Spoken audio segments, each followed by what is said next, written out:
I'm a public library consultant here, and we're all should be here for the 2017 annual report part of the workshop. The bookkeeping workshop is this afternoon when we reconvene at 2. So this morning we have with us to do the annual report Angela Fox. She is new here at the State Library, so I'll do a brief introduction. She came to us in mid-August after working 15 years at Allen County Public Library, and she worked as a public librarian. As you know, she was a jack of all trades and did many things. And one of the things she hasn't done is she hasn't filled out the annual report, but she did have to wrangle nearly 200 kids who showed up for a rock program when we prepared for 60. So with that, Angela Fox. I feel like when I wrote that little email to Karen and she said, "What can I tell them about you?" I said, "I've had my struggles." So that's, so now you know. I haven't had to do this on my own, but trust me, I have suffered for my work. Let's get your screen up here. Oh, thank you.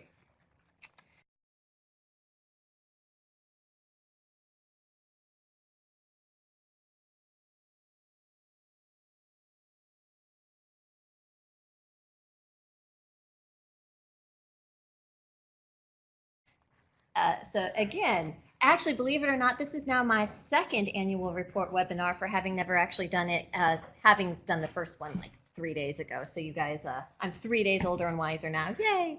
We have the funny view. Let's go ahead and change the display settings. Oh, you guys have that. Okay. We're trying to make it less painful for our webinar attendees here. Is that okay, Angela? Yeah, that's fine by me. Does that look right on your end? That's what they're seeing. Okay, fantastic. So we're going to jump in because this is the longest and, how do I put this, less than thrilling presentation that I have had to do, namely because this is just a beast of a survey. There is no way around it, but it's a really important one, and we want to try to make the process as painless as possible. We're going to take a break around 11:30, halfway in, so you can stretch your legs, get something to drink, use the restrooms. So we'll try to keep an eye on that, also so you can console yourself that you're halfway through. But until then, we're just going to dive right in. So for those of you who may not have done this before, just a real quick overview before we get to the nuts and bolts. What is the annual report? It is overseen by the Institute of Museum and Library Services, so we're looking at something on the federal level. It is the only annual collection of public library data, so this is the one that all the libraries are doing nationwide. Having said that, the federal government puts this up because there is a very specific set of information that they want, but our library, our annual report here in Indiana does not look like anybody else's. There are slight variations because basically the government tells us, here's what you have to ask, and then all the states say, great. And as long as we're pestering them, we're also going to ask them XYZ for our state's personal use. So Indiana's is going to look a little different. It's going to look from California, from Kentucky, from Hawaii. They all vary a little bit, but at the core is this set of information that the federal government wants. If you go to the IMLS webpage and they're explaining what we do and why we do this, the PLS data or Public Library Survey data are useful to researchers, journalists, the public, local practitioners, and policymakers at the federal, state, and local levels, and are used for planning, evaluation, and policymaking. And the final answer to what is the annual report, it's about 800 questions, so strap in. Why do we fill out the annual report? And it's not just an exercise in torture, I promise you. It has so many very important uses. That data that we cull from it is used at all sorts of levels. On that first level, the public actually, they have access to this information through the IMLS website, through the government website. This is all public information. And the public does seek it out. We have had at the state libraries within the last year, job seekers come to us asking about information, researchers, journalists. So people from your public may be wanting information that you can cull from the survey. And it's a level of transparency because since you work for the public library, I'm just going to venture a guess here that you've all met that patron who reminds you frequently that he pays your salary. This is what, you know, this is, you can prove to him you're doing everything above board with it. Your library, this is great data for your personal library because you can do year-to-year comparisons. It's sometimes reveals trends that you may not even see happening until you get that data collected. You may be surprised to see, oh, we're putting all this money into one resource and we're actually not using it in a way that justifies it. We need to shift that money, or we thought we were, in a slump, but compared to other libraries, we're doing great. Or, ooh, maybe we are in a slump and we didn't realize it. So it's great for your own comparison to year to year within your library. It's great to compare to other libraries, to see how you stack up, to see how your salaries and benefits stack up. It allows you to kind of analyze your community needs and see if there's anything that you're missing. And it's a great thing to use to justify if you have to go before your board with a request or a justification for spending, or if you're taking something to the public and there's questions. This is the sort of information you can use to back yourself up. And then similarly, we use it at a government level, at the state and at the federal level. We use it as a historical document. We've got these going back decades. And again, we do the same year-to-year comparisons, we just do them nationally. So we can say nationally, as a trend, this is happening to libraries, or this is something that we've seen. And then at the state level, we use it to check to see if everyone's compliant with standards. Okay, so as far as the data goes, what you're seeing on the screen now, this is just a screenshot from the IMLS website about that PLS data. Just to stress, this is accessible to everyone. Nobody needs a special login or permissions to use this. The public can go on there, they can access data and reports, they can explore the data catalog, and there is a ton of data there. And they've done some nice job pulling out important data, but you can get a lot of just the huge chunks of information. If you want to go through a little less, if that's a little daunting, here at the State Library, every year we put out our Indiana Library Report, which you've probably seen, and we had some samples on the table outside the room there. It's just a small brochure where we try to pull out some relevant facts and information, just a little snapshot that you can use to get a sense at how libraries in Indiana are doing. And again, we try to package it attractively in little infographics so that it's something that you can share with your public and say, hey, you want to know what we're spending your money on? Here you go. Here's something, concrete and easy to digest. Plus, it's just we try to pull out things that you may not have the time to pull out of all that data. So this is the one that we are very close to publishing now. We don't have it for you today. We're hoping we might have it at the ILF conference for anyone who's going, and if not, we'll be sending that out to you. But one of the things we did a whole section on trends that we noticed on the rise in 2016. So programming numbers were up this year. Reference activity was up, which a lot of people were happy to hear. So things like that. We've got our graphics breaking out actual percentages of salaries and expenditures and things like that. So again, if you don't have time to read thousands of pages of data, we try to at least give you some like, these are some cool talking points. Is this something that we can get multiple copies of to actually distribute to our patrons? Yes. I was going to say, if you can you just contact us and we'll... Right. You can get multiple copies of these brochures. And in fact, it's my understanding that when they route those out next week, in the next couple of weeks, they'll give you multiple copies. 2? Oh. For the patrons you really like. Yeah, so they can have them. No, well, yeah, contact us if you find yourself running short, because we can drop those in the courier and get some to you. For those of you who are old hat at this and have done it, we always like to point out what's different from year to year in the survey, if there's been any big changes. So what's different in 2017? The answer, good and bad, not much. If you've done this before, this is not going to be exciting and new. This is going to be exactly what you've done before. In fact, the only real differences this year are a lot of the questions have either been changed slightly wording-wise or sometimes dropped entirely to reflect the new standards that came out this year. The standards were simplified. We tried to simplify the survey a little bit to reflect that. We have a question in the webinar.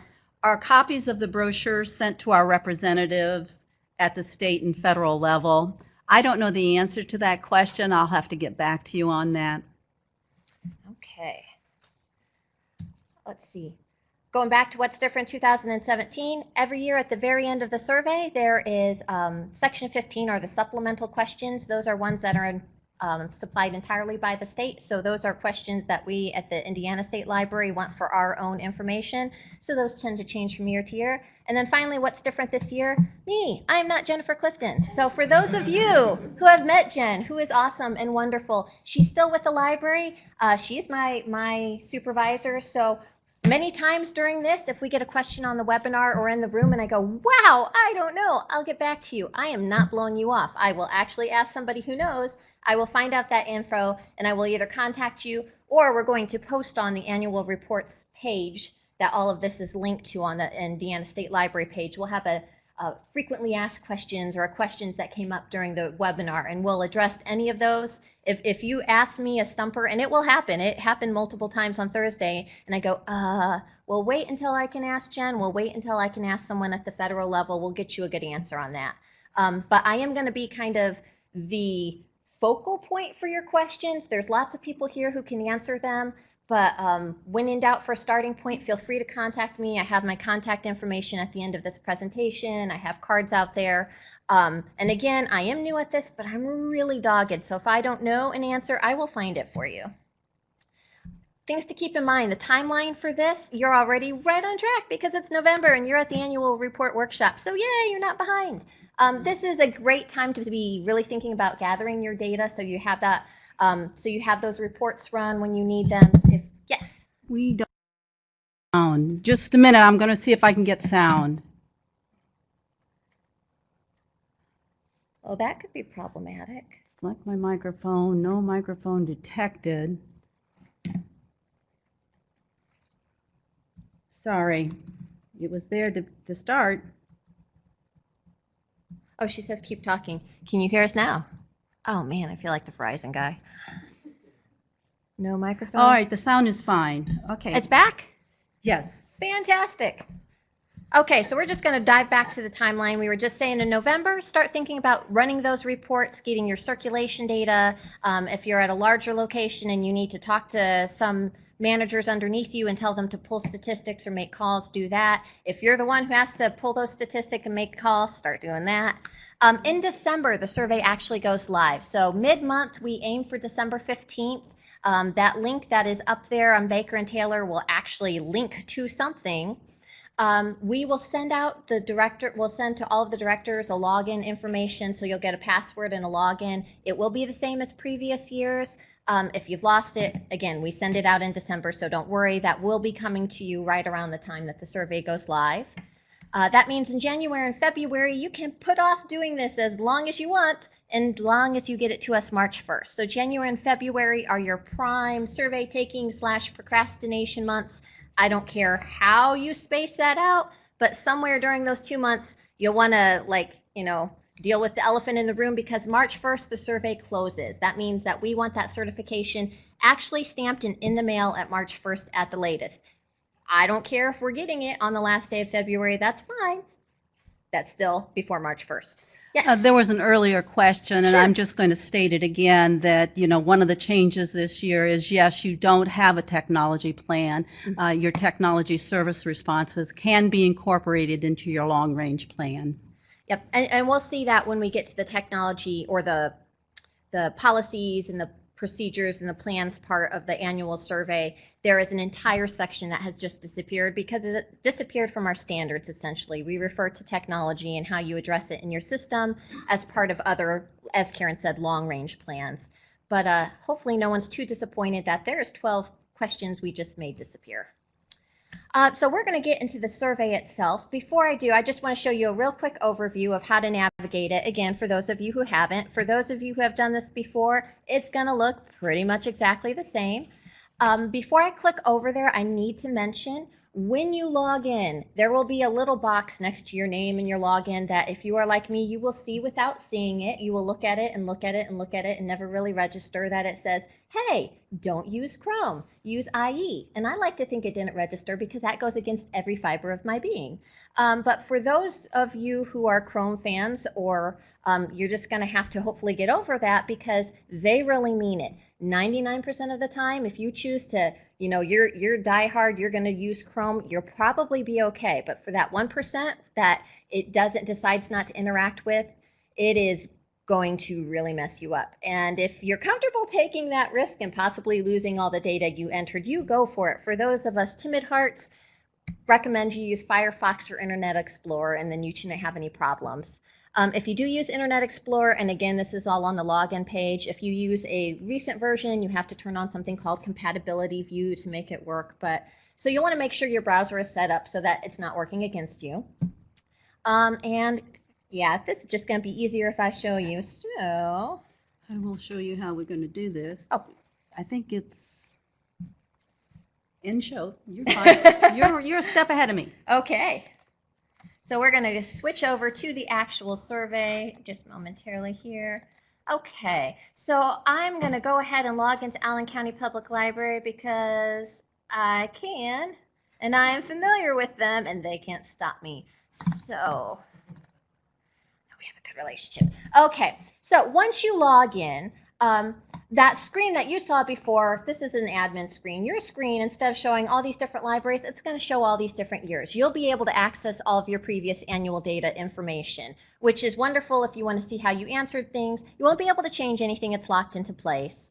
And you don't necessarily need to look at that if you just kind of want to see, what did I put in there last year? We have this nifty little button called Show Last Year's Answers, and it does exactly that. When you click on it, you'll see right above there, it's got everything above the boxes. It's a nice thing to turn on, especially in sections where you may not know the data off the top of your head, because you can see if what you're inputting makes sense. If you see that last year you answered a question about circulation with 98,000 and this year you're getting ready to put in 4, maybe you're working from the wrong bit of information. So that's a great thing to activate if you want to double check your information. We have to navigate the survey itself. Once you click on that 2017 survey and enter it, you'll notice to the left that I'm clicking on here on the screen, you just have all the different parts of the survey are down the side of the screen, and you can jump around in there at will. You do not need to answer this in order. If you're ready to get going on a certain section and waiting for data for another, that's fine. You can click around, go exactly to where you need to go. It will take you there. Just be sure to periodically save it so you don't lose all of your hard work. Or conversely, if you're somebody who likes to sit down at the beginning and go start to finish, you can use the next buttons and the back buttons to navigate, as you can on most browsers or internet functions. So that'll get you around the survey itself. Across the top, you have a couple other options. Just an overview. Status is a fantastic tool. There's a couple things that will help you make sure that you're answering this properly, that you didn't miss anything because your eyes are glazing over at some point. Edit checks, we're going to come back to those. Unanswered questions is exactly what it sounds like. If you are jumping around in the survey, this is a great thing to visit because you can click on this status unanswered and it will show you, it'll just pull up only the questions that still need to be answered. Flagged questions, if somewhere along the way you click on the little flag next to a question to remind yourself, I want to double check that, or I'm not sure, I'm coming back to that, or whatever, it will pull up all the questions you flagged for yourself. And finally, submit survey when you're ready to go. We like to give you lots of options to get this in by March 1st. So you can click submit survey here. You can click it among the top. Those are ways to get that turned in.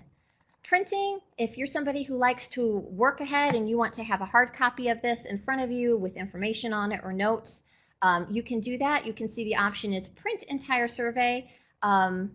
You can show it, you can print it. Keep in mind, it is going to be, I forget how many 100 pages we said. It will be long. So you can print the whole thing, you can print sections if that will help you. Frequent questions. This section is frequent questions for navigating the Baker and Taylor interface. If you're like, how do I get back to this page? How do I save something? What does this button mean? That's what your frequently asked questions are. If you have questions about the questions themselves, you'll want to go into the instruction tabs, and we've got every single question has notes to the side. So this is actually the guts, the contents of the survey. So if you have questions about it, or even easier, if you are in the survey itself and you have a question about something, all of the questions are hyperlinked to little help tabs. So on 144 that I just clicked, here's some information here. Hopefully that helps. If not, shoot me an email, give me a phone call. We'll get you through that. So I think that's all we need to show on this. We're going to pop back over to our PowerPoint here. We talked about the survey interface. Fantastic. I did want to hit on that edit checks that I said I would come back to. So edit checks are built into the survey. The federal government builds them in. Yep. Let's do it in a presenter mode. Oh, yeah, that's a great idea. This here? Or Yeah, I think so. Is it showing up right now? Yeah, we were seeing all your other slides. Okay. Again, my apologies. And There, then that we- looks a then lot we prettier. have to swap it. Sorry. No, help yourself. It's a good thing to know. Okay, so edit checks are built in by the federal government. They're just formulas that are going to catch if a number seems wildly outlandish. If you have especially from year to year. So if you have put in a number of patrons last year and this year you put in 15 times that, there's going to be an edit check built in there that says, wait a second, that doesn't seem right. So there's some formulas built in behind the scenes, hidden in there, that at the end of the survey, when you do a little edit check on there, it's going to pop those up. And you're either going to want to adjust them, go, oh, wow, I accidentally hit the 0 button 15 times longer than I should have, or more. Or you're going to say, nope, there's a really good reason for it, and here's what it is. And you will have a chance to make a note of it. Next to those questions are notes. The top, you'll see like 2 little notepads. The top piece of paper, the federal notes, get passed along with the survey. So anything you type into there goes along with your survey. We actually see that text. So if you say, yeah, I know there was a huge circulation bump, but we incorporated this previously unserved part of the county, that's why. And we'll say, great, wonderful. We won't have to come knocking at your door and say, what? Local notes are for your own reference. If you're working on the survey and you want to say, look this up, or is that really right? Again, you can flag it, you can put little notes on there. They don't get passed along. So if you want to say something like, I hate this survey so much, I don't know why I'm doing this, vent in there, we won't see it, that's fine. Let's see, just don't mix them up so we don't get our feelings hurt. I skipped ahead here. Annotate any responses that require an explanation. So if you have an edit check and you say, nope, I know it looks crazy, it really is, explain it to us, or odds are once we get this data back in the summer, you're going to be getting a phone call and explaining it to us then. So we're going to need an explanation at some point.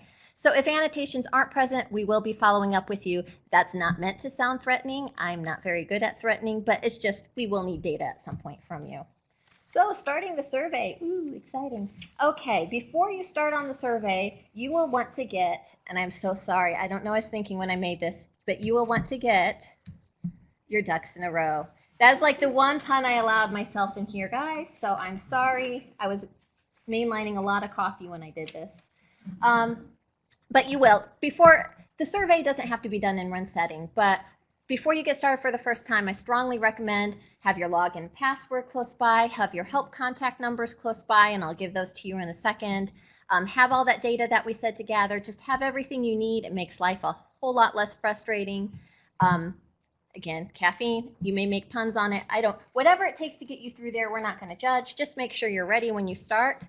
Those technical difficulty questions, we recommend if you have an ID department, IT, or you are your own IT department, a lot of the issues are things we can't help with. They're things like you're using the wrong browser because, again, this is picky as far as browsers go. You forgot to turn off your pop-up blocker and you can't get those little help annotations. You have a firewall up. So check with your IT department if there's a problem there. You can contact us here at the State Library. We can help with things like if there is a pre-filled response and you need to change it and it's locked, we can override that. If you've lost your password, we can help you with that. The last number on the screen is Bibliostat, and they're the Baker and Taylor people who run the whole operation. They are pretty much a 24/7 out gig. So if you need to call someone after hours, let's say it is 9 p.m. on February 28th, and for some reason you're working on your survey, they're the ones who can help you out with that. Time frame when you're working on your survey. This is the 2017 annual report. That being said, there are some things that if you have 2018 information, we're going to want it. We want the most current information for the respondent or contact information. So the very first thing we ask you is who's filling out that report. If it changes at some point, make sure we have that. Your library's hours of operation, your assessed valuation and tax rate, that is a question. Because this isn't due until March, hopefully you can wait at least long enough. We love it when you turn it in early, but get that 2018 tax rate. If your library board members change, if you change the salaries or benefits on a position, if something changes in your library while you're filling this out, go ahead and give us that most accurate information. As far as estimates go, there are a couple times where you may just not know the exact number, and we'll touch on this as we're covering it. Go ahead and estimate if at all possible. and only enter 0 if that's what you actually mean. If you're just like, well, I have no idea what our annual door count is, please don't tell us it's 0. Please give us a best guess instead, because otherwise you're just really doing yourself a disservice and it looks like nobody loves your library, which I'm sure is not true. Okay, here we go. As we go through these, you may notice some of the questions on the slides are in different colors. That really doesn't mean anything. It's just to let you know there are different types of questions and to give you an idea. If you see a question that is bolded, it means it directly relates to Indiana standards, and that's why it's in there. We have some pre-filled questions where we try to save you some time. We figure your library location probably isn't going to change from year to year, and certain things that we think are pretty stable we'll pre-fill for you. Pre-filled and locked, those are the ones that you'll need to contact us if it really has changed. And then there's some green, which is calculated total, which means you won't actually have to input anything. It will calculate it for you based on what you've put prior in there. Okay, so now we're going to look at the actual survey itself. So general information. At each of these sections, I'll try to point out if anything major has changed from the previous year. The only thing that changed at all in this section is that they removed a question about wireless hubs because it was no longer relevant to standards.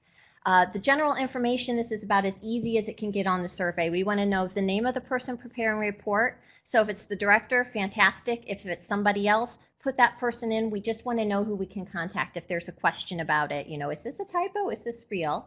So preparer's phone number, time zone which you're located, your name, your class, library director, street address, city, zip code. You'll notice a lot of these are in blue. We're going to pre-fill them for you.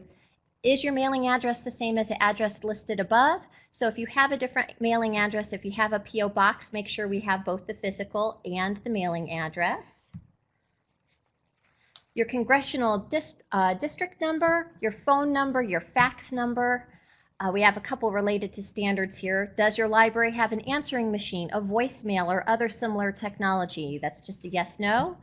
Please give us your website, your library URL, and then we'll want to know your public library email address. And there's some places that you may not have a separate address, but you have a way to contact your patrons to contact you through your web page, be it, you know, a contact form, some sort of submittable entry. That's fine. Just make note of that in that question. We have a set of building questions. We want to know the year the most current building was built. And just a note here, we try to call it Central Library throughout. You may call yours Main. It may be the only building. They're all interchangeable. The year of the most recent structural addition or alteration to the current library. So this is major alterations. We don't care about the wallpaper, but we do care if you built 4 more walls and added a couple hundred square feet. So if it changed your square footage, if it significantly changed it, that's what we're worried about. Square footage of the central library, if that happens, you'll need to let us know because we will need to change that pre-filled answer. If we replace some major concrete or things like that, is that something that should be reported if it's just a one-to-one replacement? If it's a one-to-one, you don't need to. We're really looking for a size change more than anything else. Is this That's ringing true fine. to you? Yeah, I just wanted to repeat the question. Oh, sure. If we just change some of the concrete, is that what you said? Yeah, or we upgrade our lighting or anything like Or upgrade the lighting? Yes, you don't need to report that. So if it doesn't affect the square footage, even if it is a fairly major renovation, we're mostly looking for things that really affect that square footage. Oh, no problem. Thank you. Yeah, feel free to jump in. I'm just plowing through because I really want to get you guys to lunch on time, but don't let that keep you from asking questions. Just pop in there if you need to. Next thing on general information, we want your library hours on the screen. This looks a little different than the rest of the questions because you're going to click on a little tab that says click here to input hours, and then you get a little graph like you see on the screen here. Well, you'll just are prompted to put in opening and closing time each day.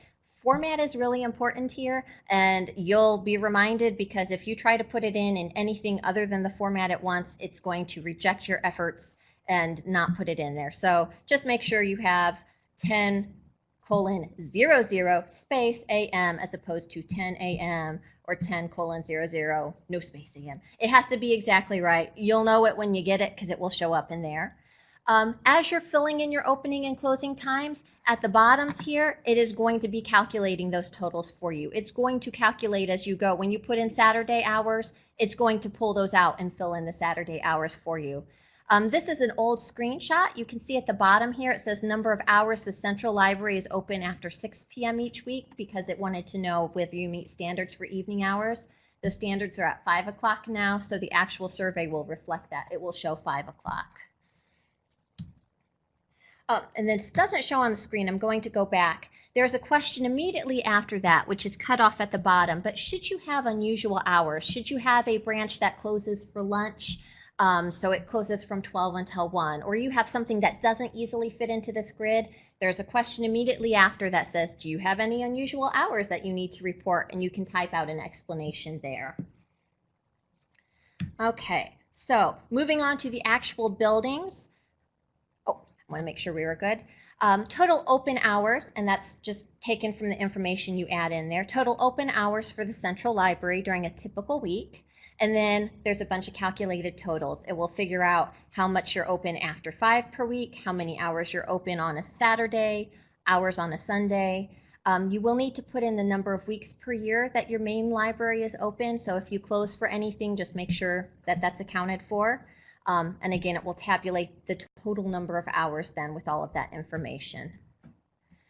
Internet access, do you have it? Yes or no? Pretty cut and dry. What type of internet access is available in the Central Library? You're going to get a drop-down menu and you can choose from there whether it's a landline or fiber optic or DSL. You'll just be able to choose what type you use. Specify the download speed of internet access in the Central Library. And we do ask that you give us an actual unit. Instead of just 20, make sure we know it's 20 megabytes per second or 20 gigabytes per second. Give us something so we know if it's fast or slow. Okay. Then we're going to go through and get to do this all again with branches. So for those of you with large systems, have fun. A lot of this is pre-filled for you, though. It's the branch information, the addresses, things like that. Much of it will be pre-filled because we assume that's probably the same from year to year. If you have gained a branch, there is a little button at the start of the section, Add Group, Remove Group. Add Group, it's going to add that group of questions for the branch, and you can fill it out accordingly. If you have lost or closed a branch, you can do the Remove Group. But that very first question, total number of branches. If you put in 0, if you are just the one library system, it actually closes up the rest of the questions. You don't even have to look at them.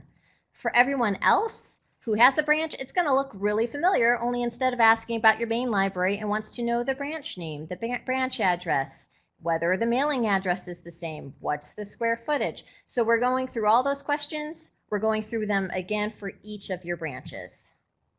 You will have to put in the number of weeks per year for each of those individual locations, make note of any unusual times they have, and again, it will calculate the hours for you. Does your branch have internet access? What type? How fast? These are same questions, just for different locations. And then you get to repeat it for bookmobiles. So for any of you who still have bookmobiles, exact same questions, repeat it again for bookmobiles. Just as with the branch questions, you can add bookmobiles, you can remove them by adding or removing group. That very first question, total number, if you put in 0, it's just going to close up the rest of the field for you, so you don't even have to look at it. Everyone else is going to answer questions about addresses, internet access. With a bookmobile, when we want your address, we just want to know, where do you park it at night? Basically, where does this bookmobile live? We realize the point of a bookmobile is it's mobile, but it's got to have a home somewhere. We'll want to know their hours. As I said, internet access, all of this exact same stuff, just for a different location. And then finally, at the very end of the section, you'll get a nice gratifying number that it'll calculate for you how many total system hours your library system is open per year, and that's the Central Library and the branches and the bookmobiles. And then you can scoot right along to part 2, which is registrations. And there are no changes of any significance in this part. So this is going to look really close to last year. That being said, just a little heads up about registrations. This is a section where I had mentioned edit checks. There are quite a few built into here. Just know that if there's any large changes to your numbers in the registration section, at some point we may be asking you to kind of explain it to us, and there are good explanations for them. But an edit check will be triggered if you have a response that is the exact same. So if your patronage is the same down to the single person, we'll probably be curious as to how that's possible. If you have less than half the patrons you had last year, or if you have 1.5 times the patrons you have last year. All of those are ranges that will trigger an edit check and say, hey, what happened?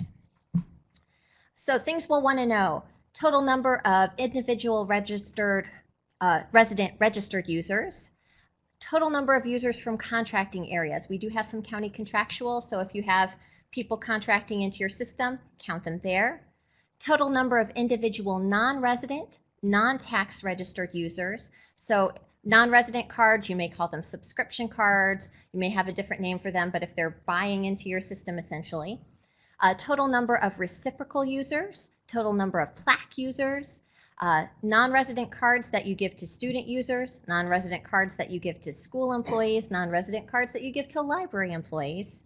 We want to know the amount of your individual non-resident fee. So if somebody wants to buy that card for your system, what you would charge them, and the date that the board adopted the fee. And I guess there is one change. We changed the wording on this question here about purging inactive records because it was very unclear. We want to know if your library annually purges or marks inactive records for patrons who have not used their accounts for 3 years. So that was kind of murky in the past. You know, are you doing it every 3 years? We're worried about patron accounts that are 3 years inactive or more, and we're hoping that people are checking for those at least annually. Now, you don't have to get rid of them if they still owe you money, if they're in collections, if there's a reason to keep that information, but if they're just hanging out for 3 years with an empty account, probably time to get rid of them. Libraries and political subdivisions, unless there's a question. No. Nope, okay, we're doing good then. Know that in this section, there's a lot of pre-filled information because this is something that doesn't change very often. It's not very often that you change the county you're serving. And they're using a lot of figures from the 2010 census since that's the most recent one. So again, a lot of this is already taken care of for you. We need to know the name of the primary county that you're serving. And again, we realize that some places don't serve entire counties, that some have contractual areas, and there'll be questions for all of those, trust me. The total assessed valuation for your library district, your operating tax rate, and that I mentioned before. If you have the 2018 rate, we would love the 2018 rate. The source year for that data, birth or lease rental tax rate, LCPF tax rate, or library capital funds projects tax rate. Very few libraries are going to have that. Don't panic if you don't have that one. That's if you're in the middle of a major project, and you'll probably know if you are. Did your library roll that LCPF into the operating tax rate? May not be relevant to you. Name of additional county, if you are a county contractual or if you serve additional areas. Total assessed valuation for that additional county. So again, we go through all these questions for additional counties, which many of you can just, you know, it's not going to be an NA, it's going to be non-relevant, non-applicable. Total district population without contract, your total district population with contracts if you have them, your political subdivision name, the name of your political unit, and skipping ahead to 18, your type of political unit, and if those numbers mean nothing, we'll show you in a second what those refer to, but rest assured they're filled in for you. Population 2010 based on the 2010 census, and population based on the 2010 census if you're serving a contract. So those things that we fill in for you, the type of political units, they're just codes for if it's a city town, if it's more than half of a county, if it's all of a county, if it's a merged township, if it's a township validated, which I'm going to be honest, I'm not entirely sure what that is without looking it up. So those are things filled in for you. If something seriously big has happened in your local government recently and you're worried, contact us and we'll double check things, but chances are you won't need to touch that. Library operating fund income. We did change quite a bit in this one in that we deleted a lot of questions. We're no longer asking individual questions about CAGIT and COIT and LEUs taxes. Those have just been replaced with one question about miscellaneous income taxes because they really weren't relevant to most people. So fewer questions to skip. The first one, the big one, the property tax or seated operating fund income from library tax rate, where you're getting most of your money from. Your miscellaneous income taxes, as I said, that's just kind of the catch-all for all those other ones we had. Contractual revenue, if you are a county contractual, and then everything you put in there will be nicely tabulated for you at the bottom. So that's all your local government operating funds. If you're getting money from the state, here's where you're going to report it. So financial institutions tax, if you get anything from the licensed vehicle excise tax, commercial vehicle excise tax, if you get other state operating fund incomes that's not listed here, go ahead and tell us yes. And then in the next question under sources, let us know what that is. It's going to tabulate it for you, and you can move right on to federal government operating fund income. Big one in this for a lot of people are those LSTA grants. If you are reporting LSTA grant funding, only report the money that you actually got for 2017. If you haven't claimed a reimbursement for it yet, if you're doing that in 2018, great, you got a $10,000 grant. Only tell us what part of that $10,000 you collected and used in this past year. The rest of it can be reported in the next year if that's when you use it. Name of non-operating fund. Amount of LSTA grant placed in non-operating fund. This is going to be relevant to very few people. Most LSTA grants go into your operating fund. If you have somewhere special set up to fill that money to, that may be relevant to you. For most of us, it's not. If you get other federal grants, tell us yes, and then tell us the source in the very next question. And then once again, it will tabulate those totals for you. And then we've got kind of a catch-all here. We want to know your plaque reimbursement. We want to know how much money you're getting from fines and fees that you have collected during the year, interest on investments, gift receipts for an operating fund income, if you have private and public foundation grants operating fund income, any miscellaneous operating fund income, and of course we've got that beautiful catch-all sources right there. Again, if we forget something, feel free to tell us what that miscellany was. Your total public and private foundation grants income if they're deposited into any fund. And then at the bottom, we total that operating fund income. And then finally, we total all of it from local, state, federal. You're going to get a grand total for that. So the money that you're taking in, so that we can move right on to part 5, which is the money that you are spending. So these are operating fund expenditures unless they're specified otherwise. The only really big notable change in this section, this corresponded with the change in the standards. Our collection development expenditure as a percentage is now, it's been moved from 7.5 is that minimum. It now needs to be at 8%, and it will calculate that for you. You'll know whether you've met it during the course of this survey. So again, the big thing that you're spending money on, your salary and wages of all the library staff. And later in the survey, we're going to break it down. But right there, just tell us the sum total. Oh, go for it. We have a question. How do we handle a community foundation grant that is a pass-through grant not in our accounts? I'm going to have to get back to you on that. I'm not quite sure how that works. You're saying the foundation gives you money that you can spend, but you must be taking it into account some way. Can you explain that? Let's just wait a second.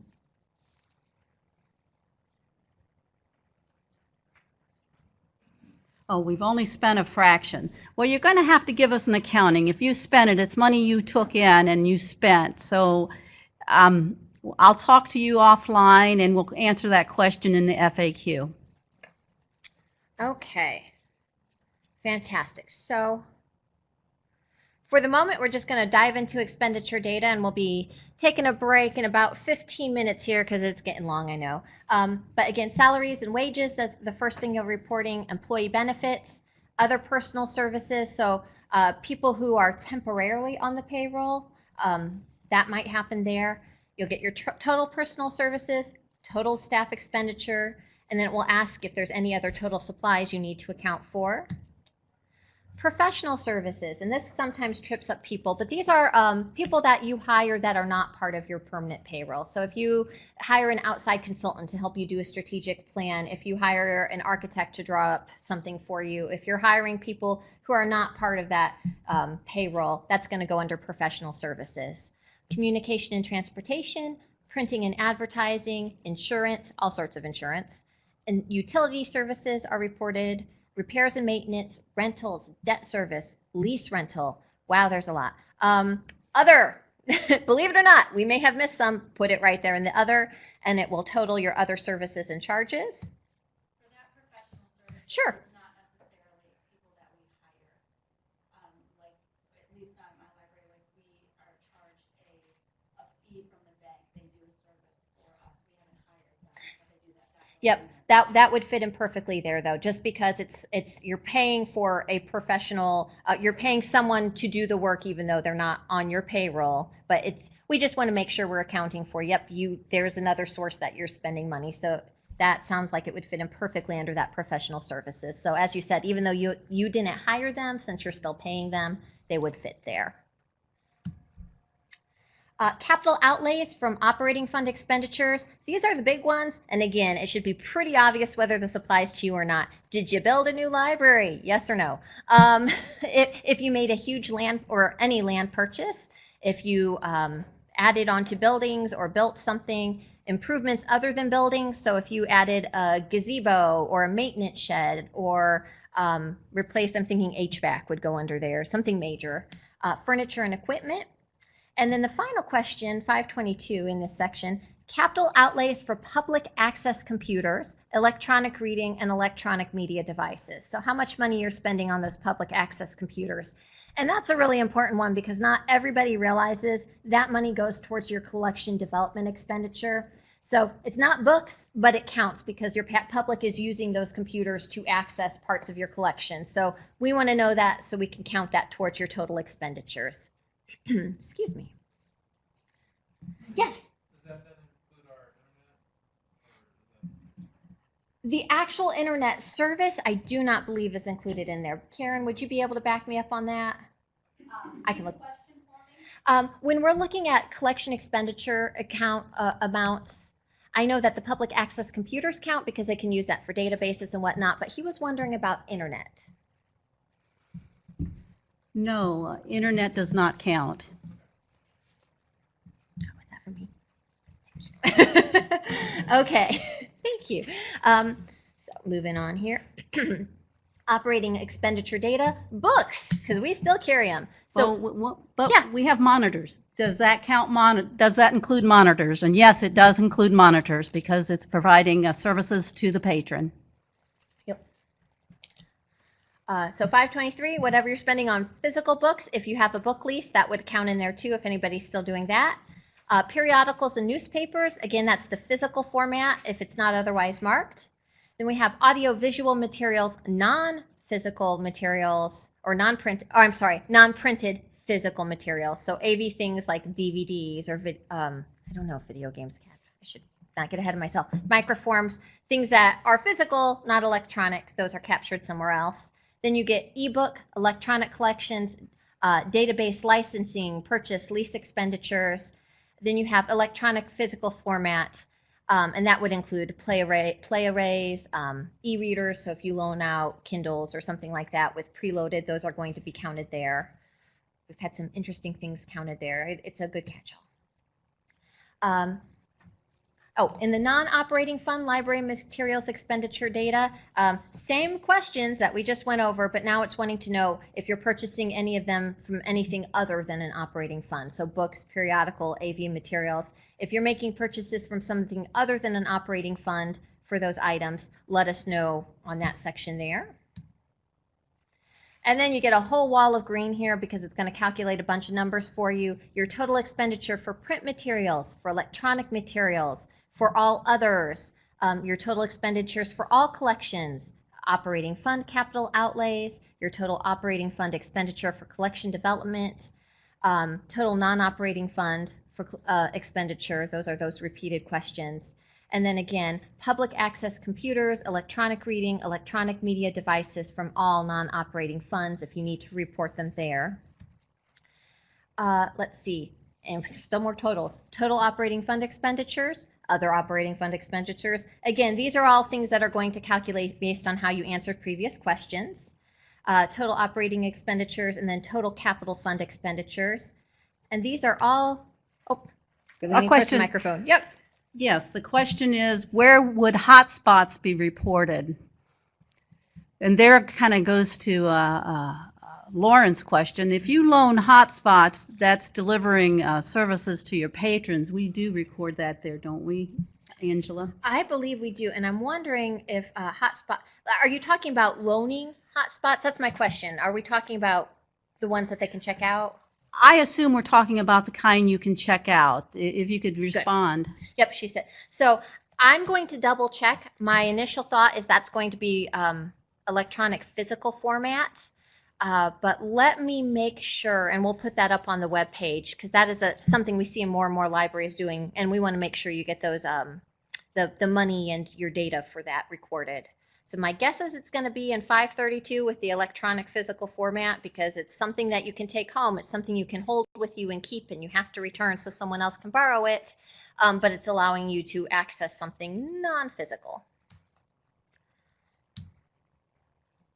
And then finally, let's see, we're getting towards the end of this section here. Total collection expenditures.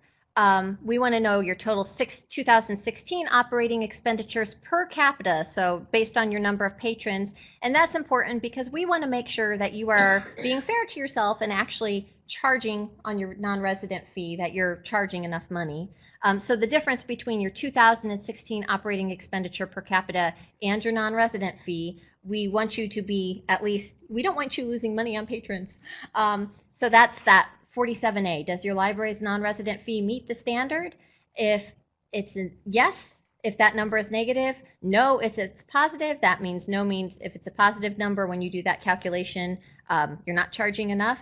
So total 2017 operating expenditures per capita, it will tell you 48, that calculation should be what you're aiming for your non-resident, your subscription card. That's what you should be charging them to break even. So we ask that you please make sure your 2018 fee is equal to that number. And then the big thing that we mentioned, collection development standard. It will calculate based on what you told them, how much money you spent on these different things, the percentage, the collection development expenditure from all of those funds as a percentage of your total operating fund expenditure. And we need to see that number at 8 as far as standards go. But again, that includes all your books, all your electronic formats, those public access computers. A lot of people are much higher than they realize.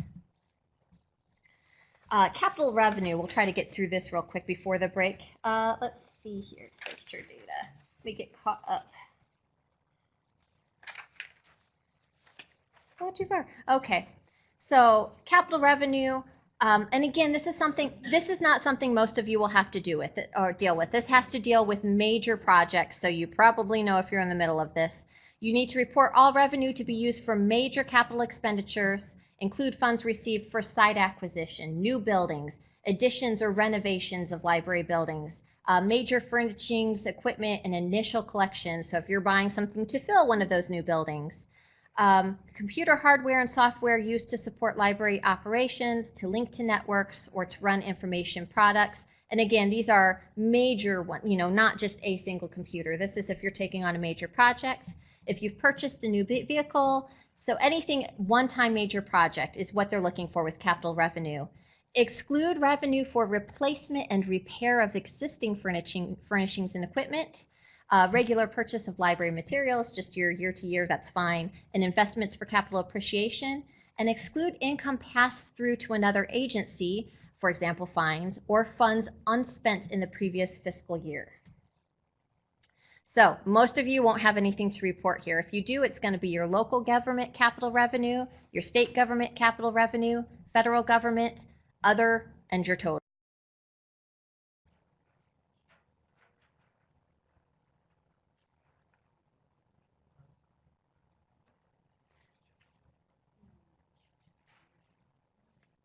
All right, Angela, we'll go ahead and start, even though it's 2 minutes early. Hopefully that won't stump people. Hopefully we'll get out 2 minutes early. Okay, so we're going to move right on to employment data. So not the salary section, we just want to know how many. So again, there's no notes on the screen because really nothing has changed this year. We want to know the total number of librarians with an MLS degree, so ALA MLS degree. We want to know the total number of paid hours per week for those librarians. And then it will calculate the full-time equivalent for all of your MLS librarians. Do not be panicked if it reports back that you are employing some fraction of a person. They use 40 hours a week, and that they've built that into the survey. That's their full-time equivalent. I know not all libraries use that. Some have 35, 36, 32 as a full-time equivalent. So if it's not quite matching up with what you would say, that's fine. It's just the internal calculation. Next question, we want to know the total number of all librarians. So whether they have a degree or not, if you consider them a librarian at your workplace, if that's what their job title is, if that's what their work is, count them. Include the number of MLS librarians in this as well. So it will feel like you're double counting them. We know that's included. If you report in the first one that you have 3 MLS librarians, and then down in question 4 you say 0 because you don't have anything else, it's going to catch you on that because it's going to say, wait, don't you have at least 3? So go ahead and add those back in there. Total number of paid hours of weeks for everyone with librarian in their job title, and then the full-time equivalent for those. Then we're going to do the same thing with other staff. We want to know the total number of your other paid staff, the total number of paid hours per week for all of the other paid staff. It will figure out your full-time equivalent. It will tell you total number of all paid staff, total number of those staff hours for everybody, and then FTE for everybody.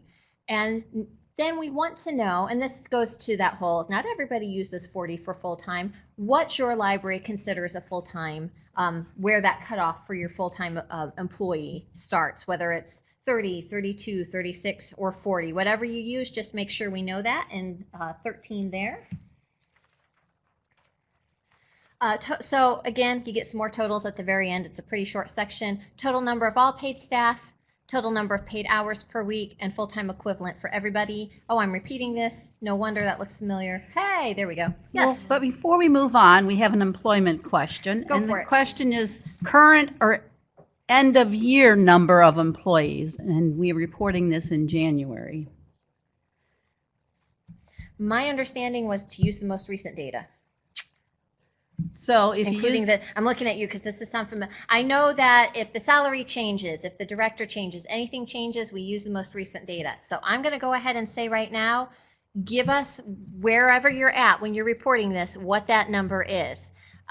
If I finish this webinar and go back to my desk and do some digging and say, I am horrifically wrong, I will report that on that question and answer sheet that we will post here. But with pretty much everything, when somebody says, oh, it changes for 2018, we say, go ahead and give us the most recent information. I can't imagine that would be any different with the number of employees. Go ahead and give us the most recent information. So library service and technology, part 8. Again, the only things you're going to see different in this, there may be some questions. If you're an old hand at this, you may say, wasn't there a question about? Probably we removed quite a few questions about things that no longer showed up in standards. So if it wasn't something that was necessary to get its own separate count, we may have removed it or rolled it into something else.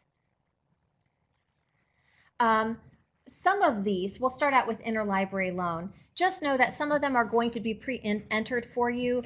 Here at the State Library, obviously we have ways of keeping track of circs and evergreens since they operate, they're centralized here. So we'll go ahead and enter those numbers for you. So if you use those services, those are going to be input already when you get to the screen. So the number of interlibrary loans, and that's either books, photocopies, anything you loan, that your library has provided to other libraries. Those evergreen transits that, again, you provide to others, and that should be filled for you. Circs materials provided to others should be filled for you. And then the total number that you are generously loaning out.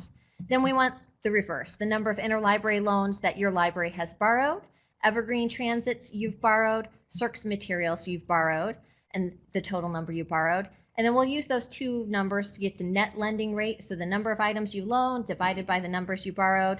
And we use that to figure out what reimbursements or what discounts to give libraries. If you lend way more than you borrow, you may be getting a little bit of a monetary break on that there.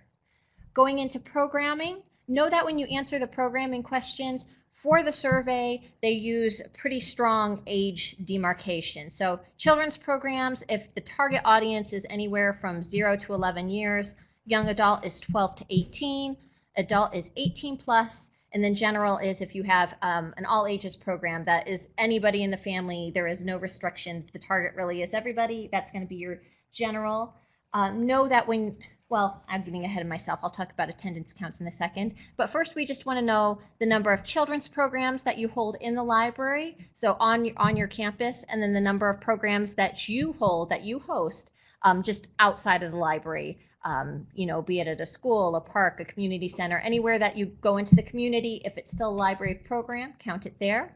We ask the exact same thing for young adult, same thing for adult, same thing for all ages. Total number of non-library sponsored programs. And this one, when you click on the help, basically we want to know are there groups that are putting on programs in your library that you're providing the space? So if you have a meeting room that's being booked so that some community organization can have a program in there, you could count that in this question here. So that kind of couches when you're loaning your space to other organizations. And then you'll get the total number of all library sponsored programs. Program attendance, and here's where I've started to get ahead of myself. We get a lot of questions about attendance, what you can count. When you're counting attendance at a program, count everybody. If you're counting storytime attendance, and that storytime, it's babies and books, it's aimed at babies. I realize the person holding the baby in their lap is probably not 0 to 11. Count them, parents count. So you'd put it as a kids program because that's the target audience, but you'd be sure to count the parents, the older siblings who came in, the grandparents who showed up that week. Anybody who showed up gets counted, but you're just going to record it as a children's program because that's who the core recipient was. So, and 820, attendance at children's programs inside the library, attendance at children's programs outside the library, and then you repeat for young adult, and you repeat for adult, and you repeat for general or all ages. And you end up with your total attendance at non-library sponsored programs. And again, that goes back to that meeting room. So if you have somebody doing programs in there, if you can get head counts for them on the way out the door, that'll help your numbers there in 28. It gives us an idea about people, how they use the library. But the big ones, we get the children's total program attendance for library programs, young adult program attendance, total attendance at library sponsored programs. Moving on to summer reading. How many weeks of a summer reading program for children did your library offer at each fixed location? So just what it says. Total number of annual visits in the library and total number of reference transactions per year. And those have the little exclamation or warning signs by them because this is one of those areas where way back at the beginning when I said if you need to estimate, do it here because some of you may have door counters and really great accurate ways to keep track of statistics or visitors. Some of you may not have that. Don't worry, just try very hard to give us your best guess. Take a door count during a typical week. Try not to do it during the first week of summer reading program or during the slowest week of the year. Just a nice middling week, keep track for a week, do a little extrapolation, give us a number. Same thing with reference transactions. You may not be able to mark every single one, but if you can find a nice typical use week and keep track during that and give us your best guess, it gives us at least a snapshot, a good sense of what you're doing. Moving on to electronic collections. Number of state licensed databases, that's going to be pre-filled for you because that's essentially Inspire. We have a pretty good idea how many are in Inspire. However, we want the number of local and other non-Inspire databases. So if you're paying for a database in addition to the ones that the state provides, please tell us how many. And then the next question, tell us what ones they are. And that one is actually really of interest to us because if we see enough repeat offenders show up in there and we say, maybe we need to reevaluate Inspire, that one really helps us there. And then we'll tell you your total electronic collections. Moving on to public computers, we just need to know the number of public internet computers, uses per year, so the number of sessions. Your total number of wireless hubs system-wide, they used to break it down. How many of your branches, how many of your bookmobiles. Now just tell us how many you have as a system. The number of wireless internet uses per year, the number of public computer system-wide, and the number of staff computers. So just a lot of tech numbers in that section. Library system automation. Yes or no? Do you have an automated bookkeeping system? If you do, please just let us know the name of it. And then we do need to know the brand and version of your ILS, your integrated library system. And that has to do with standards because you should have some sort of ILS. So that's why we're checking in on that one. And that takes us to part 9, circulation and holdings. This is one where the only thing that's changed, it's a little smaller than it's been in the past. Again, we had some very specific questions about e-readers or music players with content on them that we said, nope, too specific. We don't actually need those numbers. They're being rolled into other things. So if you're looking for what happened to that question, it may just have disappeared. So just real quick definitions according to IMLS or per the Public Library Survey. Report the number of units. Report only items that have been purchased, leased, or licensed by the library, a consortium, the state library, a donor, or other person or entity. Included items must be accessible with a valid library card or at a physical library location. Inclusion in the catalog is not required. So if you have something, puzzles or passes or something that may not be cataloged, but they have to show up and hand you the card, you can count that.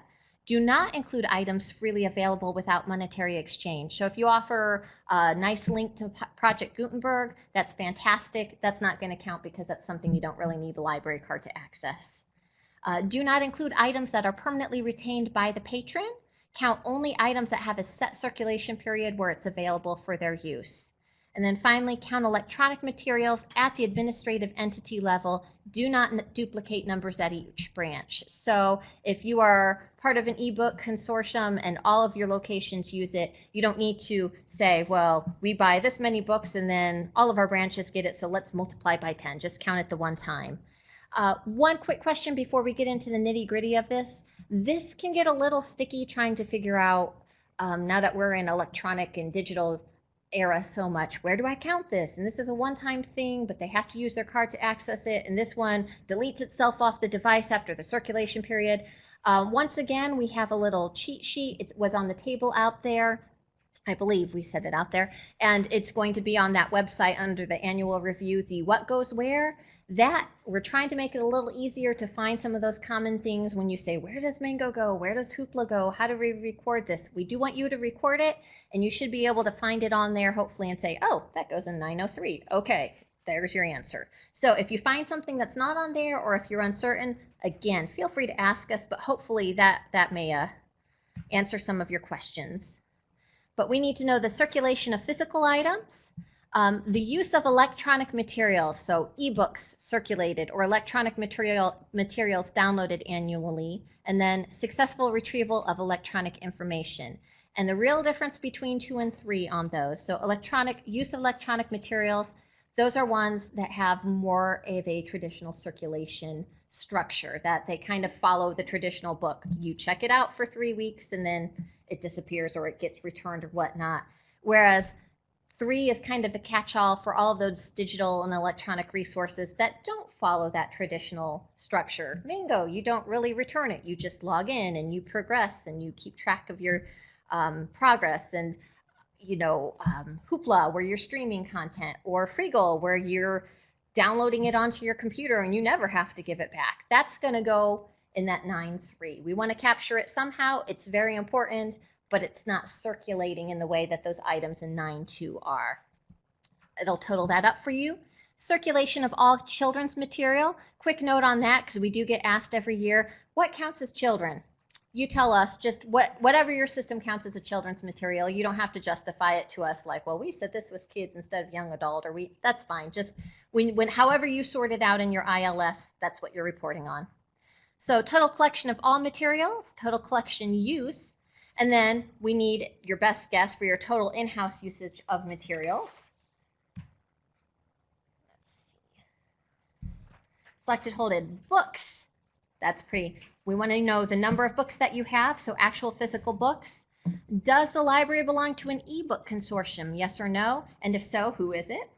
We want to know the number of electronic books, your local holdings, and then if you're part of a consortium, then tell us the number that you get through that, and then we'll total that for you. And then we get a lot of similarly structured questions here. You start with video materials. We want to know the physical units, your DVDs.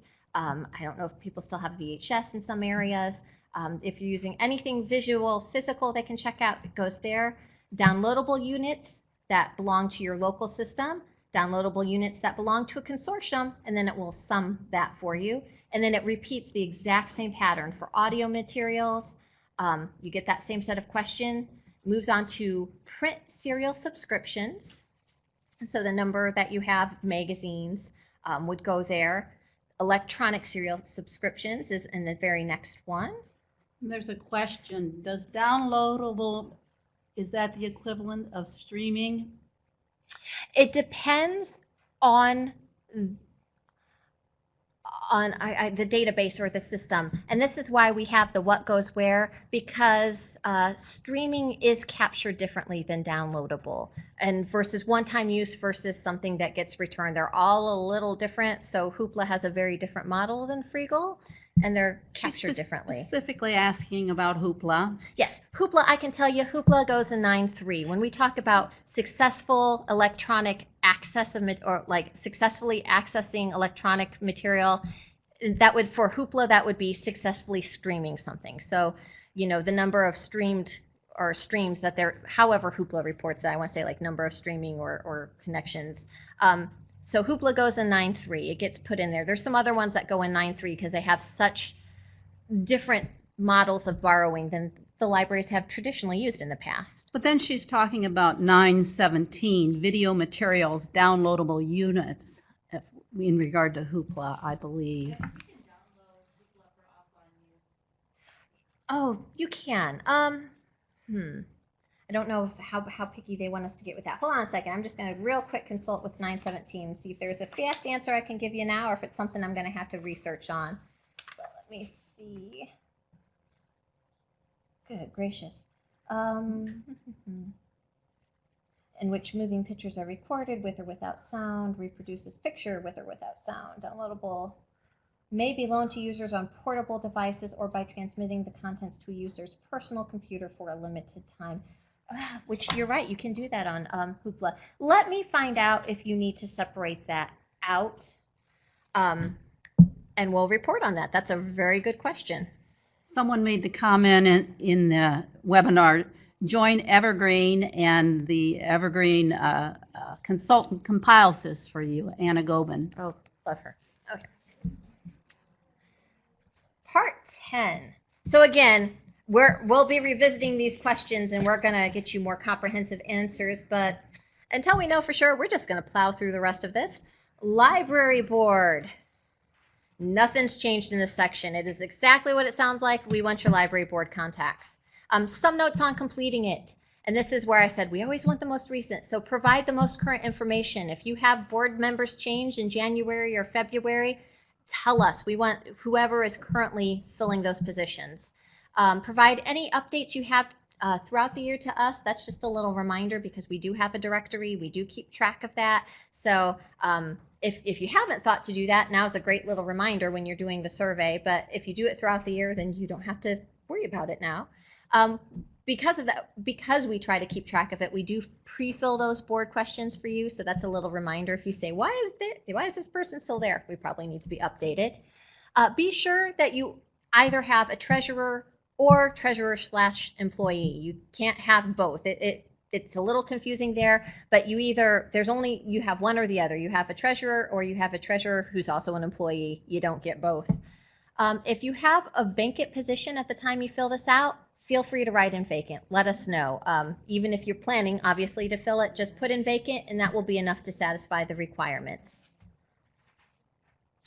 It will ask, the questions it's going to ask you, first position for president, first name, middle, last, home address, city, zip, email address, the appointing authority, so if it was a school board or city council, whoever, appointing authority, the date that term expires, the number of consecutive terms that he or she served, and the date that they were initially appointed. So those are all the questions you're going to answer for the president. And then you're going to do those exact same questions for your vice president, your secretary, your treasurer or treasurer employee, and all of the members. So you just get that same batch of questions for each person. As I said, if there is a vacancy for some reason, just put in vacant, and that should take care of it. We do need to know what day of the month your regular library board meeting is held and what time of the day it's held. And we, again, we actually keep this in a directory here at the State Library that is accessible. So if you need to update that at some time other than the annual report, please feel free to let us know. Salary section, part 11. We're in the home stretch here. This is the part that we get a lot of public inquiries about, or across other libraries, people wanting to know if they're offering, similar salaries, or if they're completely lowballing or highballing or whatnot. So this is the fun show us your money section. We need to have the most current information. So even, let's say, one particular librarian position had a maximum salary in 2017 and it just got raised for the 2018 year, report on the newest, most accurate information you have. And if you're filling this out and you say, oh, what do I do? This person left and we haven't filled this vacancy or whatnot, go ahead and fill out, the salary range and the general information if it's a position that you're going to continue to have, even if it's vacant at that moment. Director gets their own special section. This is the only section where we want to know down to the penny the annual salary of the director. Does the director have an employment contract? And what is the current level of certification for the library director? For all other positions, it's a little more vague. We just want to know what certification level is required for that position and what the minimum hourly wage is and the maximum. So we want a salary range. So for everything else, we don't need to know exactly what the person in that position is making right now, what they started at, what they got to. We just need to know what those standards are when you're posting them or whatnot. And we have a slew of titles for you.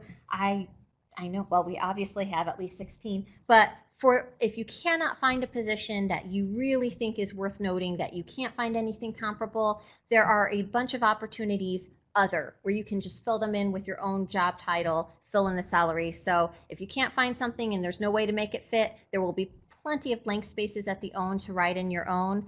Otherwise, I would say just use your best judgment. If you're like, well, we have a branch manager, but they're asking for a branch head, chances are it's probably pretty similar and you can just make that leap.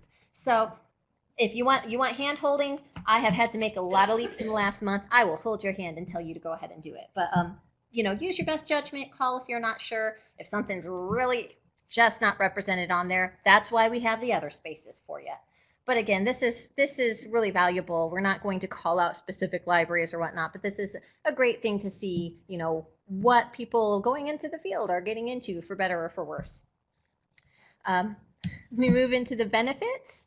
All of these are yes/no questions. We just need to know if these are things that you offer. So first section is employee fringe benefits offered to full-time employees. So full-time employees, yes/no, PERF, the retirement fund, deferred compensation, health insurance, a health savings account, dental insurance, life, vision, disability, if they get paid time off for continuing education, if there is reimbursement for continuing education, or if there are other fringe benefits that you think are really cool and worth noting, there's a place for you to do that at the bottom of that section.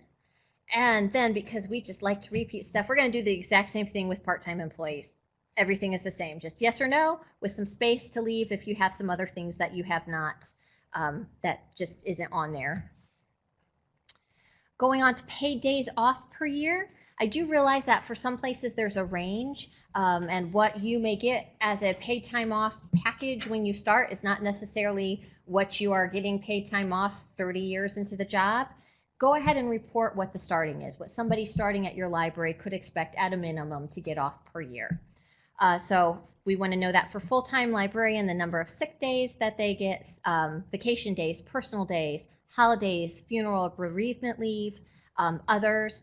Now, for some places that have switched over to a paid time off bank where you don't really separate it out, go ahead and report that in 530 there. Just explain that we have X number of hours that they can use for sick or for personal vacation. That's perfect use of 530 there. Go ahead and do that. And then we ask the exact same questions for part-time librarians and for the full-time support staff and for the part-time support staff. Moving on to plaque loans. Part 12 of 15. Don't report plaque loans to your library. These are ones that you've made to others. Don't include reciprocal loans or non-resident loans unless they're using a plaque card, not their non-resident card, if they have a plaque card that they're using. And there are a lot of libraries in this. It's going to ask if you you lent to these libraries and there's 230 some libraries, you don't need to put 0 on all of those. You can just skip the ones you didn't lend to. This is one of the few times where you do not have to input any data. Yeah. So the very first thing it will ask, did your library make any plaque loans? Yes or no? If you say no, it's just going to collapse the whole field and you can go about your merry way. If you say yes, you will have to go through and tell us the number of loans that you made to these different libraries. But again, you don't have to say 0 to Adams, 0 to Akron, 0 to... Just go through and find the ones that you did, plug those in, ignore the rest. Yes. The acronym for plaque, what does that stand for? I'm thinking, correct me, Public Library Access Card? Yes, Public Library Access Card. So that, at least the way I always explained it to patrons, going, do I get a subscription? Do I get a plaque? If you buy a Public Library Access Card, you're essentially buying into service to any Indiana library. You can say, I have a home library, but I'm going to purchase a plaque to go with it, and I can take this plaque and present it at any Indiana library. And basically, the plaque card is, the plaque says, hey, my taxes are supporting some library. I have a home library somewhere. I just also want to have your library. So it's an option. And depending on how much it takes for some residents in non-served areas, it's a much cheaper option than a subscription card or a non-resident card. In others, it's not as feasible, but it's another way of buying into the library system. Okay, compliance with standards. So this is the part Indiana's really interested in. Answer carefully. A no response may trigger a communication for ISL, and that looks really threatening on there. I apologize. We're not like coming with crowbars to your door. We just want to know, hey, is this something that's true? Maybe that'll get some responses. No, we want to know, is this something you know of? Is there a reason that, you know, we are struggling with ramps for this issue, or our director is actually in school right now and she's graduating in May, or, you know, a lot of people are working on stuff. We just want to know where you're at. You know, as opposed to like, we hate you and we don't want to talk to you. Just keep talking to us. Use clarification prompts, federal notes, or part 14. So the next section, if there's anything where it says, are you in standards? And you say no, make use of all of those different ways to explain to us. We're not in standards because we don't like, you know, it's hard for us to stay open evening hours because there is a drug house next door. You know, we have heard all sorts of very, you know, things that you don't think about, but it's like, yeah, let's talk to you. Let's see, it's no longer an annual, but on, oh, you know what? The stuff that's listed here, there's a lot of wording that changed because of the standards. I'm not going to go through all of them because lunch. Trust me, some of the wording changed to better reflect the standards. If you want to know, you can go back and look up the slide online, but there's just a little bit reflecting those 2017 standards. So all of these are going to be yes, no in this first section. Does your library comply with public library law? Are you up to standards? Yes, no. If the answer is no, explain. Does your library comply with other Indiana laws that affect municipal corporations? If it's no, explain. You'll see that a lot. Does your library comply with all federal laws affecting employment practice?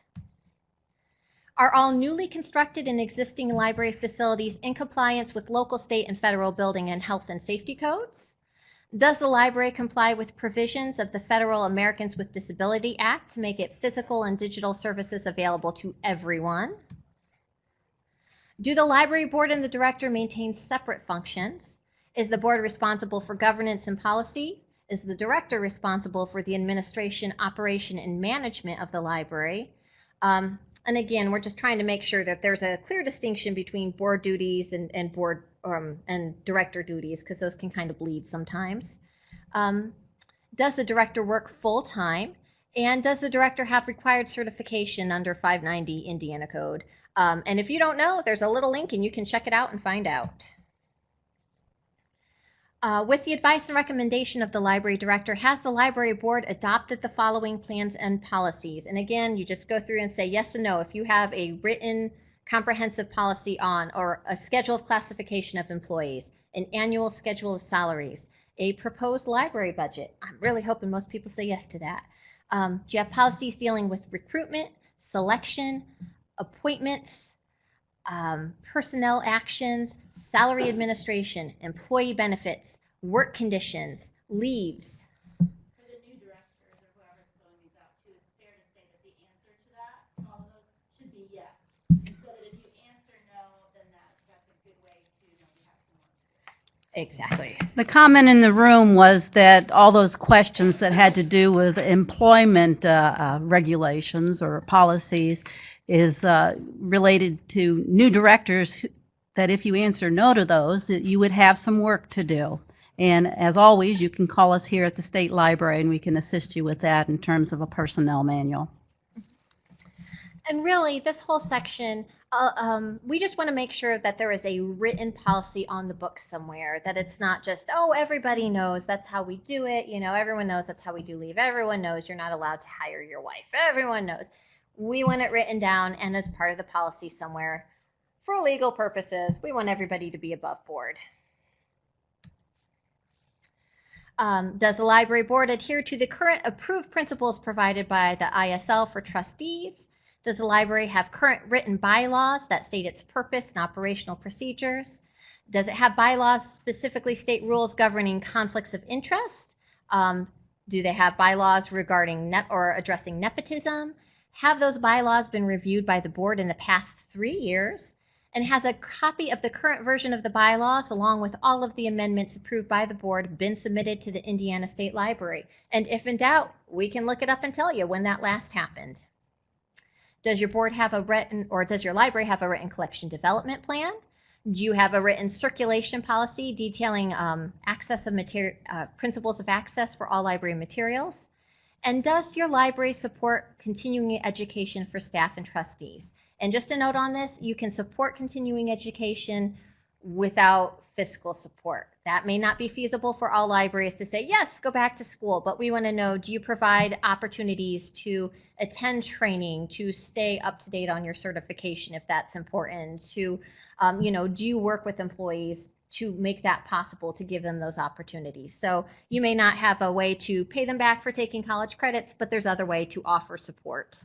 Where do we send our current bylaws? You can send your current bylaws to the Indiana State Library, to the Library Development Office. And if you want a person's name, you can send them to Karen Ainsley. Okay. We have a whole slew of questions related to long-range plans. This is something else we keep on file here, so if in doubt, we can tell you if you have it. But yes or no, does your library have a long-range plan? When does it begin? When does it end? Has it been reviewed and updated in the last 3 to 5 years? And that's dependent on the length of your plan. And have copies of it and updates and revisions been filed with us here at the State Library?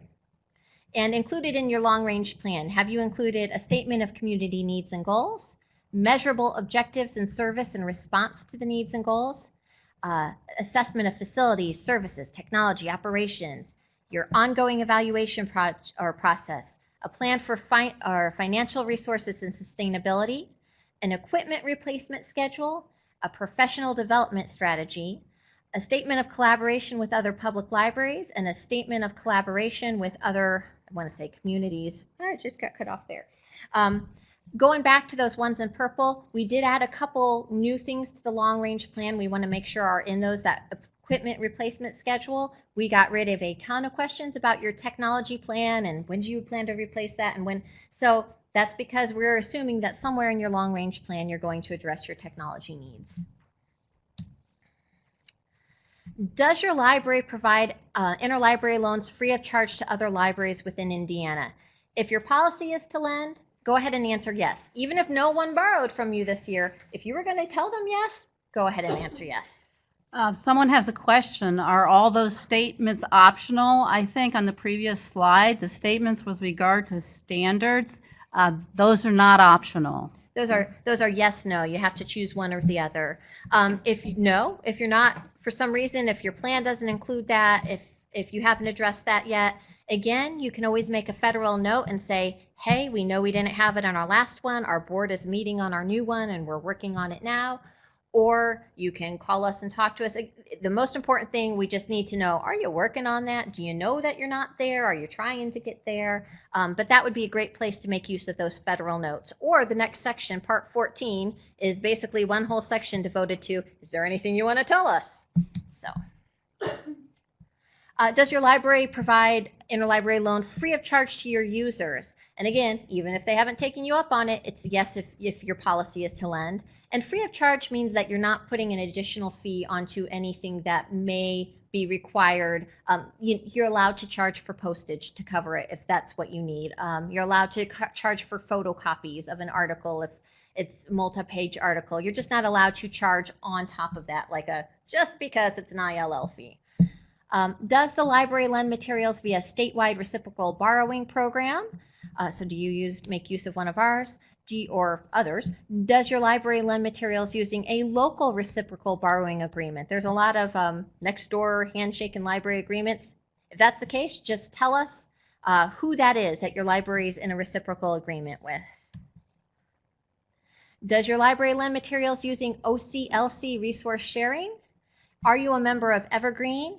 And how many days a week do you receive Info Express courier services if that's something you take part in? Going on to services, there's a whole set of questions that will be asked for different age groups, so we'll just look at them for adults. Does your library provide adult services, including reference services, including knowledge of and access to reference materials, including expired? That's a lot of including. But do you provide reference services, access to inspire, knowledgeable staff for adults, a collection of materials for adults, a space designated for adults at each fixed location? Do you have a space for your adult books? Do you have a reader services department, or like this section of the library, even if it doesn't have a big sign that says adults, because that sounds kind of creepy out of context, still counts.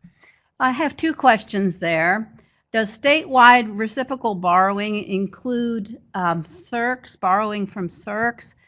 I have to get back to you on. Yeah, those are two different things, and reciprocal borrowers cannot borrow from any other library than the reciprocal borrowing library. The other question is, did you just say you can have an informal reciprocal agreement with a handshake and just report it? No. No, it requires a covenant, and if you need a covenant, we have those available on the webpage of the library, and you can email me and I can go ahead and send you that link. My apologies. Facetiousness does not come through webinars very well, but no, if you have a reciprocal policy, as Karen said, it has to be a legally binding one that you will have to have that agreement for. Let's see. So the questions that we asked about adult services, the collection of materials, the space, the reference, we're going to ask the same things. Do you provide those things for the young adults at your library, and do you provide those things for children at your library? And the question is, will a long-range plan suffice if it's a strategic plan? We take those to mean the same thing. A strategic plan and a long-range plan are comparable. Yep. Just if you go through the little checklist of things there, and just make sure, even if it's not broken out in the same way, at some point do you address the same things that they need to see addressed, as far as, technology replacement and staff development. If they're in there somewhere, even, if they're not pulled out and bolded as such, if you address those items in your strategic plan, it's going to count towards that. Public access. Our patrons who are unable to read regular print because of visual or physical disability provided access to large print books, braille books, audiobooks, and/or enhanced media. And hopefully this is a yes for everyone, and you're making use, if nothing else, of our talking books and braille collection. Does the library provide computers for the free use of all persons regardless of residency?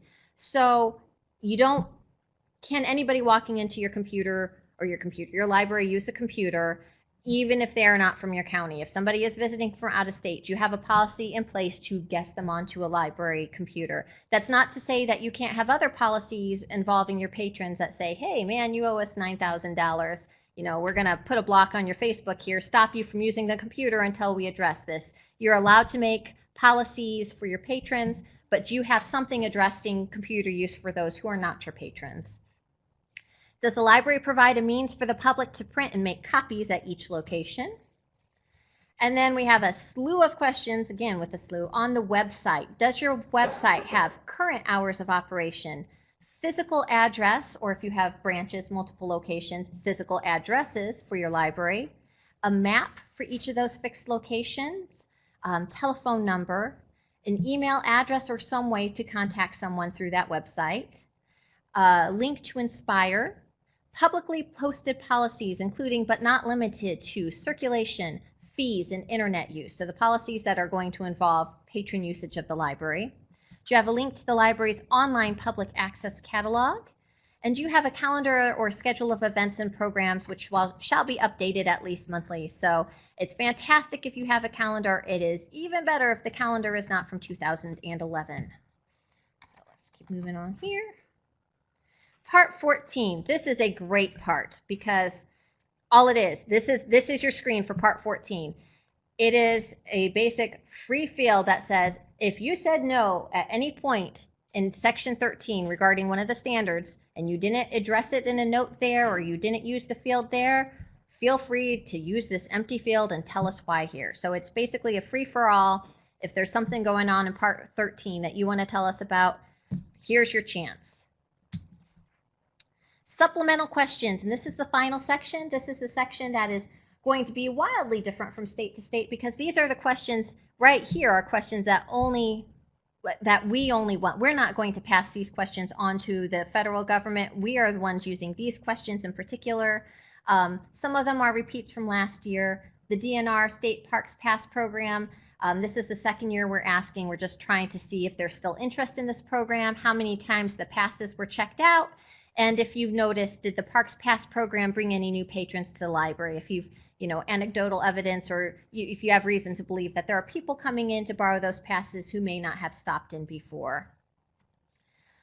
We tweaked our questions on the collaborative summer library program. We just want to know that shared program that we make available to everyone, and this year it was Build a Better World. There's a series of questions with a checkbox next to them, and just check in each of those boxes if you use the theme or the slogan, if you've used the artwork in some way, if you use some of the ideas from the programming manual, and then finally, if you didn't make any use of it, there's a place to record that there in 1506. Makerspaces is a brand new category this year. We kind of wanted to track what's happening with this because there's so much that we see grant-wise and question-wise and resource-wise. There's just a lot of interest in makerspaces, from a table tucked in a corner of a kid's area with Legos and small digital robo, or what are the Lego ones called? I'm blanking. But, anything from pipe cleaners to more complicated, like to a whole room that has a 3D printer in it. We want to know what sort of makerspace, if any, your library has. So spaces that are specifically set aside for this sort of STEM or STEAM building. And again, it's just a series of questions with a little checkbox. Anything that applies to you, go ahead and check that. So does your library have a makerspace within the library, or provide access to any of the following equipment? So if you have computers set up that have to deal with, that people can jump on that deal with coding, so Scratch or any of those sort of things, Hour of Code, 3D printing, if that's possible there, laser cutting, electronics, robots, woodworking, textiles. We listed everything we could think of. Hopefully something would fall in there. So if you have offering those to your patrons to use, we want to know about that. Meeting room usage, we kind of touched on that in some previous questions, but we've had reason to want to know what sort of things do you offer patrons using your meeting room? So first of all, do you offer meeting rooms for public use? And if so, what do you provide? Again, check anything that applies. If Wi-Fi is freely available in there, if there is a projector that they can use. So one that you provide, not one that they bring. Computers or laptops, multiple computers, speakers, dry erase boards. If you provide on-site tech support, if you say, yeah, sure, man, come get me anytime you need setting up, check those and let us know. If you have, we got this question last time, if you have multiple meeting spaces across several branches, and well, this one provides a projector and this one doesn't, if it's somewhere in your system, just go ahead and check it. If you have a meeting room that has a microphone that people can make use of, even if not all of yours, go ahead and check it. It's just giving us, again, an idea of what might be available to patrons. If you provide access to computers in your meeting room, so not outside the doors, but actually within that meeting room, how many computers are available? Miscellaneous questions. Do you offer virtual reality headsets? Yes or no? Do you use a website building tool? And if yes, please tell us what it is. And did you receive any grants in 2017? So we want to know what sort of funding you're getting. And then finally, after you get through section 15, you will be at the certification of the report. And we just basically need to know that someone other than the board director or the person filling this out signed off on it. So it does need to be signed, or I should say board director. We need to know someone other than the library signed off on it. So you will need someone from the board to sign on it. It is built into the library. At the bottom of that survey navigation there is a place where you can reach the certification. If you're having trouble finding it, let us know, but it is built right here. You click to print a copy of that signature page. It is the one thing you cannot submit electronically on here. You do have to print it out, you do have to get those signatures, and you have to get it back to us. Again, if you drop it in the mail March 1st, that's good enough for us, but that is the last date on there. Before you do that, it's worth revisiting that status chat tab one last time, going through and seeing if there's any edit checks that you need to explain or correct. See if there's any unanswered questions you forgot to come back to, flag questions, etc. And again, you can submit the survey using that tab there, or you can go up to the top. We just want you to submit it. You can see I just highlighted up there. You can submit it up at the top, and then you are done. So celebrate! You are finished for the year until you have to come back next November and do this all again. So if you have any questions, and I know there were quite a few we're going to be following up on, but if you're thinking of any when you're traveling back to your homes today or in the coming months, feel free to reach out to me. If I am not here, there are plenty of qualified people who will get you an answer, and I am not planning on going anywhere between now and March 1st. So. Okay, Well, what time are we at? We're good. 5 minutes early. Sweet. We're Okay. good. I don't see any more questions in the webinar.